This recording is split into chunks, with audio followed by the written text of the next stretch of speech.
오늘 강의의 주제는 죄와 구원, 지난주에 이야기했던 지난주 두 번에 걸쳐서 이야기 나누었던 죄와 구원에 관한 이야기를 간단하게 정리하고 그 죄와 구원과 관련된 이야기를 조금 확장시켜서 하나님과 예수님에 관한 이야기를 조금 나누어 보겠습니다.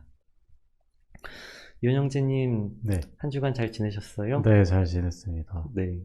저희 지난 두 주 동안 죄와 구원에 관해서 이야기를 했었는데, 네. 죄가 뭐라고 했는지 혹시 기억나세요? 죄는 하나님의 법에서 벗어난 그 모든 걸 죄라고 생각합니다. 네. 네.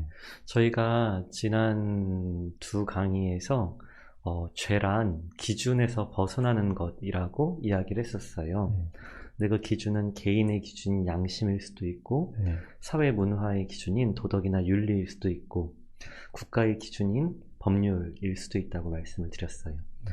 그래서 모든 죄는 처벌을 받게 되는데, 개인의 기준, 그러니 기준을 어기는 것이 죄라고 말씀드렸을 때, 개인의 기준인 양심을 어겼을 때에는 가책을 받게 되죠. 네. 또 사회 문화의 기준인 윤리나 도덕을 어기게 되면 사회적인 비판을 받게 되죠. 네.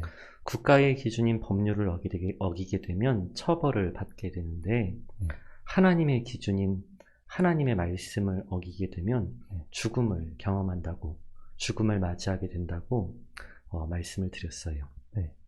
우리가 받게 될 하나님의 말씀을 어긴 그 대가에서 영원한 죽음에서 우리를 구원해 주시는 분, 우리를 죽음에서 구해 주시는 분이 바로 예수님이시고, 그 죄로 인해서 우리가 경험하게 될 영원한 죽음에서 건져 주시는 것을 우리는 구원이라고 말한다고 했어요. 네.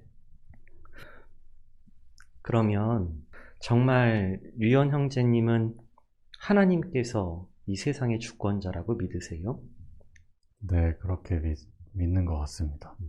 우리가 대한민국에 살고 있는 국민이라는 것을 받아들이고 대한민국의 기준인 법률을 지키기로 받아들인 것처럼, 우리가 지금 하나님 나라에 살고 있음을 받아들이고 하나님께서 우리의 주권자 되신다는 사실을 받아들이는 것이 우리 신앙의 시작이 됩니다.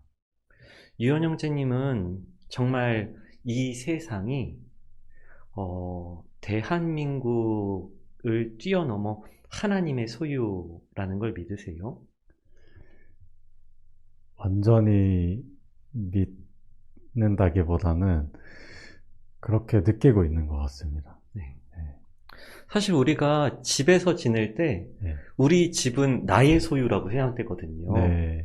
나의 지배권이 이 미치는 범위라고 생각하는데, 언제 내가 대한민국에 살고 있구나 라고 느끼게 되냐면 공권력이 찾아올 때, 경찰이 찾아오거나 세무서에서 딱지를 붙이러 찾아오거나 이런 공권력이 우리 집에 침투해 들어올 때, 내가 지금 대한민국에 살고 있구나, 이 집이 나의 통제 아래에 있다고 생각했지만 나의 통제보다 더 강력한 나라의 통제를 받고 있구나 내가, 이렇게 경험하게 됩니다.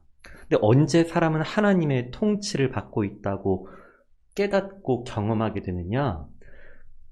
국가 공권력보다 더 높은 하나님의 통치를 경험할 때, 지금 우리가 경험하고 있는 이런 코로나처럼 인간의 노력이나 인간의 어떤 통제를 뛰어넘는 재앙을 맞이하거나, 아니면 자연재해를 맞이하거나, 지진이나 태풍, 또는 정말 우리의 생각으로는, 우리의 능력으로는 이겨낼 수 없는 강력한 하나님의 힘을 경험할 때, 내가 통제할 수 있다고 생각했던 내 삶이 나의 것이 아니고 국가가 통제할 수 있다고 생각했던 이 땅이 국가의 것이 아니고 하나님의 소유이구나, 하나님께서 주권자이시구나 라는 것을 경험하게 됩니다.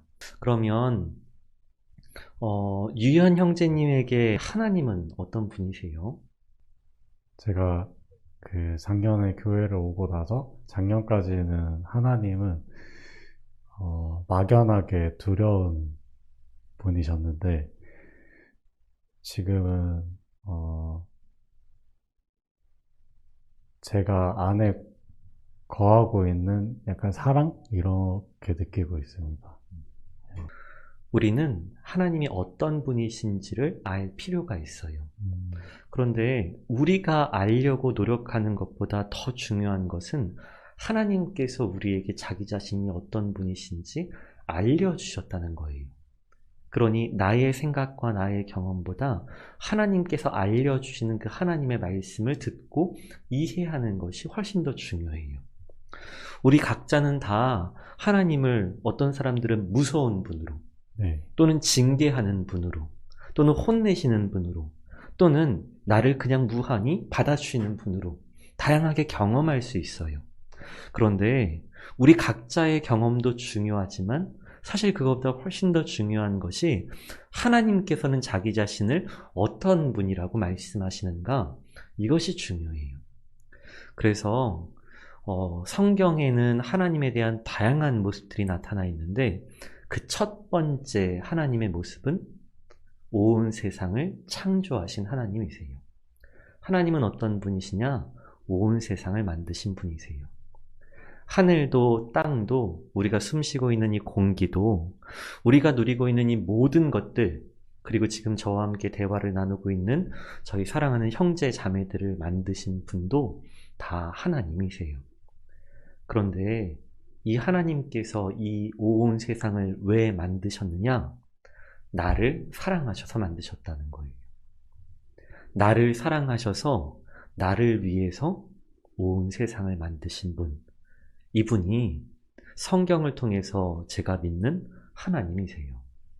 우리 인간을 창조하시고 우리 인간을 사랑하셔서 우리에게 주시려고 하나님께서는 하늘을 지으시고 별들을 만드시고 땅을 지으시고 바다를 만드셨어요. 그러니 우리는 하늘을 볼 때, 땅을 볼 때, 바다를 보고 별을 볼 때 하나님의 사랑을 경험해야 하는데 사실 그렇게 하기가 쉽지 않죠.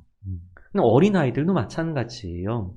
어린아이들에게 이렇게 옷을 갈아입혀 줄 때 사실 그 옷은 옷이 아니라 엄마 아빠가 이 아이를 사랑하는 증거이거든요.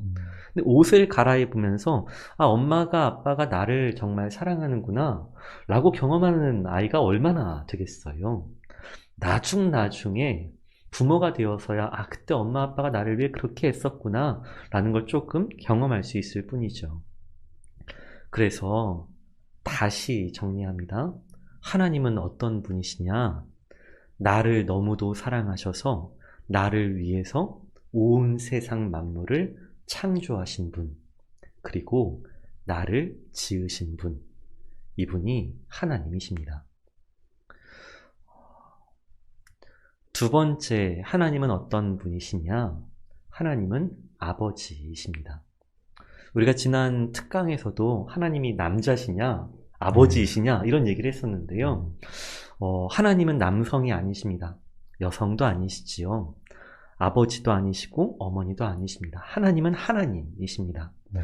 그런데 하나님께서 아버지라고 자기를 이렇게 표현하신 것은 남성임을 가르쳐 주시고 아버지이심을 가르쳐 주시려는 것이 아니라 하나님께서 우리를 늘 돌보아 주시고 우리를 늘 가까이에서 지켜주시고 우리의 힘이 되어주시고 우리의 백그라운드가 되어주셔서 우리가 무슨 일을 하든 우리 뒤에서 우리를 지켜주시고 지지해주시고 후원해주시는 우리의 가장 좋은 동반자이자 스승이자 친구이자 우리의 전부가 되어주신다고, 우리의 백그라운드가 되어주시겠다고 말씀해 주시는 것이 바로 아버지입니다.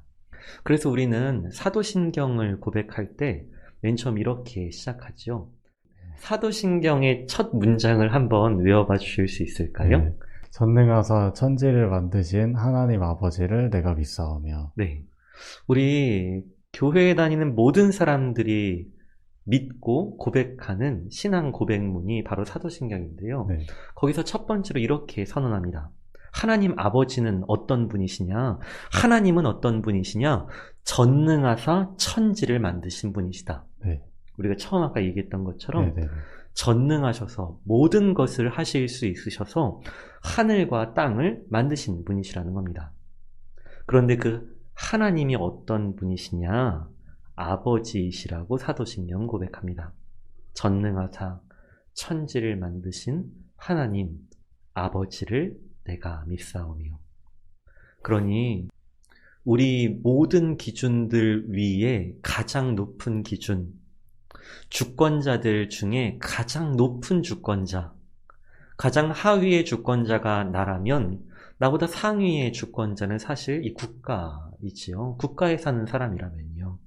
이 국가 공동체보다 더 상위, 온 세상의 주권자이신 하나님은 어떤 분이시냐? 전능하시고 온 세상을 만드셨는데 왜? 나를 사랑하셔서 온 세상을 만드신 우리의 아버지 되시는 분, 바로 이분이 우리의 하나님이십니다.